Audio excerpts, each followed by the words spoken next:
जनपद फर्रुखाबाद में भारतीय कृषक दल के राष्ट्रीय अध्यक्ष सरोज दीक्षित एडवोकेट नागपुर स्थित एक गेस्ट हाउस पहुंचे, जहां उन्होंने अपनी पार्टी के प्रत्याशी निर्दोष गंगवार को लोकसभा चुनाव में उतारने की घोषणा की।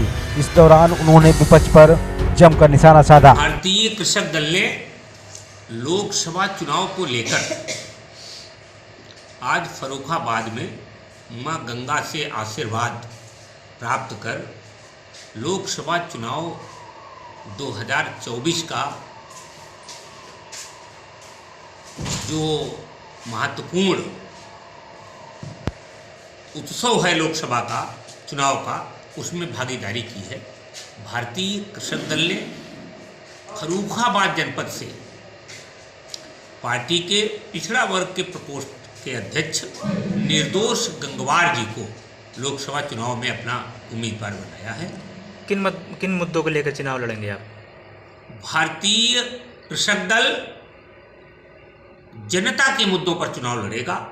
धर्मबल, बाहुबल, जातिबल, धनबल, इन सबको मात देकर के जनता के ठोस मुद्दे, जिनमें संविदा कर्मियों को उनका अधिकार मिले, किसान को उसकी फसल का उचित पैसा मिले, गरीब का बेटा भी आईएएस पीसीएस की पढ़ाई कर सके, डॉक्टर इंजीनियर बन सके और अच्छे से उसका भी मान सम्मान रहे, ये जनता के प्रमुख मुद्दे होंगे।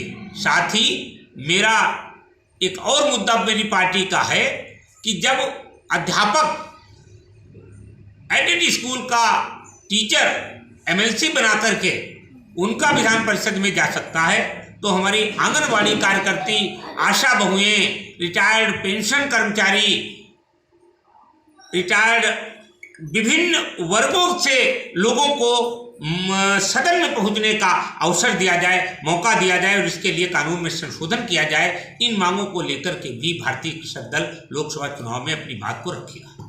कितने प्रदेशों में आप अपने सांसद? भारतीय कृषक दल ने दिल्ली और उत्तर प्रदेश में अभी तक अपने प्रत्याशी चुनाव मैदान में घोषित किए हैं।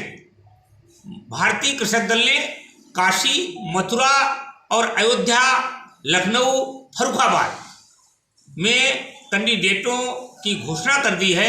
शेष प्रत्याशियों की सूची आज शाम को जारी की जाएगी और आप लोगों को पहुंचा दी जाएगी। ये प्रथम बार आपका दल चुनाव लड़ा रहा है, जिससे पहले भारतीय कृषक दल 2012 के चुनाव से निरंतर चुनाव मैदान में है।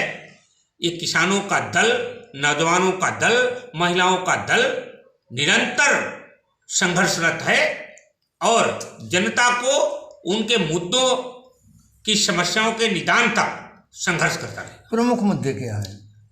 बोला ना कि धनबल, बाहुबल, जातिबल, धर्मबल के आधार पर जिस तरीके से हाथ में कटोरा दे दिया जा रहा है भाजपा सरकार के माध्यम से, इसको बेनकाब किया जाएगा और उनको स्वाभिमान के साथ जीने का उनको मौका दिया जाएगा। 6000 पर आंगनबाड़ी कार्यकर्ती काम करेंगी, 10,000 पर शिक्षा मित्र काम करेंगे, पंचायत मित्र कमीशन पे काम करेंगे। ये दोहरी नीति नहीं चलेगी। सबको नौकरी मिलनी चाहिए, सब परमानेंट होने चाहिए। किसान को उसकी फसल का उचित मुआवजा मिलना चाहिए। जब प्राकृतिक आपदा में किसान की फसल जो नष्ट हो रही है उसको उसका मुआवजा मिले। साथ ही किसान की जो फसल है, जो उसकी लागत है, उसके सापेक्ष उसको उसका अधिकार मिले। एमएसपी और एमपीपी वो लागू हो। सुई बेचने वाली कंपनी जो सुई का पैसा तय करती है, उसका मालिक फायदे में बेचता है और किसान जो अपनी फसल पैदा करता है उसको ये अधिकार नहीं है कि वो अपनी फसल का मूल्य तय करे। इन तमाम मुद्दों के साथ भारतीय कृषक दल मैदान में है।